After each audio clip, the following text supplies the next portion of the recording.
Guys welcome back to my channel. ఈరోజు మన ఛానల్లో రెసిపీ వచ్చేసి టమాటో బాత్ అనమాట. టమాటో బాత్ మనం హోటల్లో ఆర్డర్ చేసుకున్నప్పుడు ఎంత కమ్మగా నోట్లో కరిగిపోతుంది. సేమ్ అదే టేస్ట్ అంతే అదే ఫ్లేవర్తో హోమ్ మేడ్ చేసుకుందాం వచ్చేసేయండి. పిల్లలకి పెద్దోళ్ళకి అందరికీ నచ్చుతుంది. ఉప్మా అంటే ఇష్టం లేని వాళ్ళు కూడా కమ్మగా తినేస్తారనమాట ఒక స్పూన్ తింటే మాత్రం. ఫస్ట్ వచ్చేసి రెసిపీకి కావాల్సింది ఆనియన్స్, టమాటోస్, అంతే పచ్చిమిర్చి, అల్లం, కొత్తిమీర, కరివేపాకు ఉంటే వేసుకోండి. నా దగ్గర లేదు కాబట్టి స్కిప్ చేసేసాను. అంతే క్యారెట్ ముక్కలనమాట. ఇప్పుడు తాలింపు పెట్టేసుకోవడమే. ఆయిల్ వేసేసుకొని తాలింపు గింజలు, పల్లీలు వేసుకొని మంచిగా రోస్ట్ చేసేసుకోవాలన్నమాట. తాలింపు మాడకుండా మంచిగా లో ఫ్లేమ్లో పెట్టుకొని అవి మంచిగా ఫ్రై అయ్యేటట్టు ఫ్రై చేసేసుకోవాలి. పల్లీలు ఫ్రై అవుతున్నగానే కొంచెం కలర్ చేంజ్ అవుతున్నాయి అనగా పచ్చిమిర్చి అంతే అల్లం తురుముకున్నాం కదా అది కూడా వేసేసుకోవాలన్నమాట. అల్లం సన్నగా కట్ చేసుకొని వేసుకుంటే టేస్ట్ అయితే చాలా బాగుంటుంది. చిన్నపిల్లలు ఉన్నారు అనుకుంటే మాత్రం స్కిప్ చేసేసుకోండి. ఇప్పుడు అంతే ఆనియన్స్ కూడా వేసి మంచిగా ఫ్రై చేసేసుకున్నాము. ఇప్పుడు క్యారెట్ ముక్కలు కూడా వేసుకొని మంచిగా ఫ్రై చేసేసుకోవాలన్నమాట.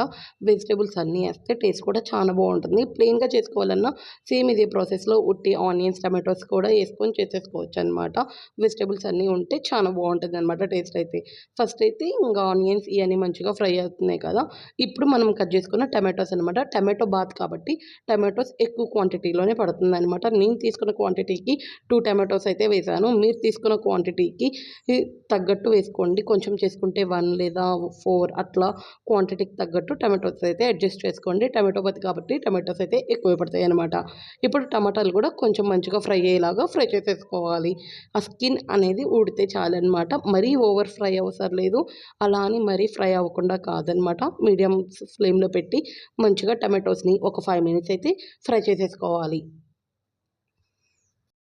ఇలా టమాటోస్ ఫ్రై అవుతున్నాయి అనగా మనమైతే ఇక్కడ పసుపు అయితే యాడ్ చేసేసుకుందాం. కొంచెం కలర్ కోసం అంతే అనమాట.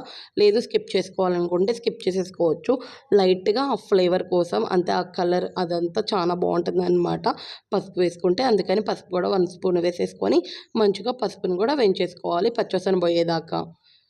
పసుపు పచ్చివాసన పోయేదాకా వేయించుకుంటే సరిపోతుందన్నమాట. ఇంక ఇప్పుడు మనం ఇది వాటర్ అనమాట.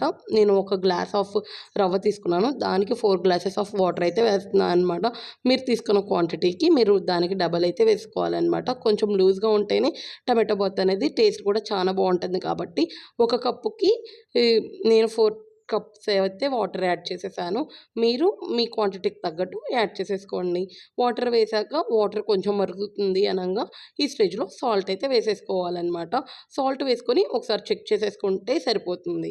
సాల్ట్ కూడా వేసేసుకున్నాక మంచిగా చెక్ చేసేసుకున్నాక తరులుతుంది అన్నప్పుడు రవ్వ అయితే దగ్గర ఉండి మంచిగా ఉండలు కట్టకుండా మిక్స్ చేసేసుకోవాలి.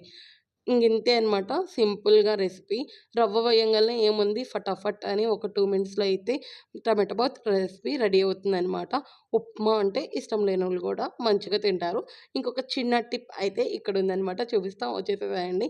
ఏం లేదండి, టమాటో బాత్లో అయినా నార్మల్ ఉప్మాలో అయినా లాస్ట్కి ఇలా దించే ముందు ఒక స్పూన్ అయితే నెయ్యి వేసుకుంటే ఆ టేస్టే వేరు అనమాట.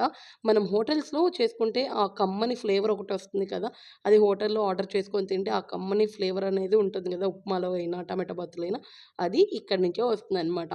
మనకి నెయ్యి ఎంత కావాలంటే అంత వేసుకుంటే సరిపోతుంది. లాస్ట్గా కరివేపాకు కానీ కొత్తిమీర కానీ వేసేసుకొని దించుకుంటే సరిపోతుందన్నమాట. నా దగ్గర కరివేపాకు లేదు, కొత్తిమీర వేసేసుకున్నాను. కొత్తిమీర వేసుకొని మంచిగా హ్యాపీగా వేడివేడిగా చట్నీతో అయినా లేదా కారంతో అయినా తింటే మాత్రం అదిరిపోతుంది అంతే. ఒకసారి చేసి పెట్టండి. ఉప్మా అంటే ఇష్టం లేనోళ్ళు కూడా హ్యాపీగా తింటారనమాట. కారం అయితే ఇలా నిమ్మకాయ పిండుకొని తింటే హ్యాపీగా చాలా బాగుంటుంది. మరి రెసిపీ నచ్చిందనుకుంటున్నాను. మీలో ఎంతమందికి ఉప్మా అంటే ఇష్టమో కామెంట్ చేయండి. ఇష్టం లేకపోతే ఒకసారి ట్రై చేసేసేయండి. నచ్చిందా లేదా అనేది తర్వాత కామెంట్ చేయండి. ఫస్ట్ టైం నా ఛానల్ని సబ్స్క్రైబ్ చేసుకోనాలండి. అంతే, కామెంట్ చేసేసేయండి. ఓకే బాయ్, వెళ్ళొస్తాను. నెక్స్ట్ రెసిపీతో మళ్ళీ కలుసుకుందాం.